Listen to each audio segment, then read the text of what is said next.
Good morning, everybody. If we were following along, Psalm 38 would be our psalm this morning, but when I read it, I thought it was a little much to start on a Monday. It's pretty dour. It's important, it's evocative. We'll get to it probably tomorrow, but I thought maybe we'd start on a lighter note today. Last week, as I spoke on the ascension of Christ, I referred to this verse out of Hebrews 4. I thought this might be a good place to start for the week. I'm going to read it to you. This is Hebrews 4:14 through 16. Therefore, since we have a great high priest who has ascended into heaven, Jesus, the Son of God, let us hold firmly to the faith we profess.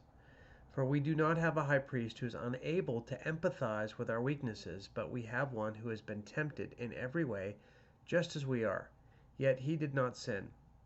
Let us then approach God's throne of grace with confidence, so that we may receive mercy and find grace to help us in our time of need. Lots of thoughts about this one. This is a picture of Jesus who knew exactly what it's like to be a human. This is Jesus who grew up in a family, who sat at a table with family members while they squabbled. We think that Jesus perhaps lost his father early and was perhaps the head of household and had to care for his siblings and his mother.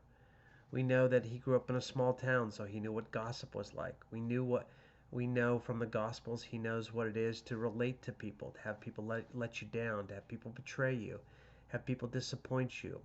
We know that he suffered in the worst moments on Good Friday, the worst things that a human could possibly suffer. That doesn't mean Jesus faced everything that we face in our day-to-day lives, but that he had a representative experience. So he knows the gamut of human relations. He knows the gamut of human experiences. He is then able to be with us in the lives that we actually have. Um, it's not a mystery to him. He doesn't have to guess what it's like. So the writer of Hebrews says, we have a high priest who has gone ahead, opened the door, allows us to come to God through him. And when we, in our humanity, face the most difficult things, through Jesus, we actually access God. And here's what it says. Let's approach God's throne of grace. Grace, the word for grace here is charis. It means gift. It means help. With confidence so that we may receive mercy and find grace to help us in our time of need. So this is nothing new to you, but maybe this week we're thinking about this together. Today, if you're discouraged, apprehensive, angry, bored, frustrated, if you're irritated, if you are in a house with somebody and you have unresolved conflict, if you are facing difficult business decisions, if you don't know what the future holds, guess what? Jesus can be with you in your actual life. So now we with confidence approach God through Jesus and we ask for help. We say, help. Help me with this problem. Help me with this.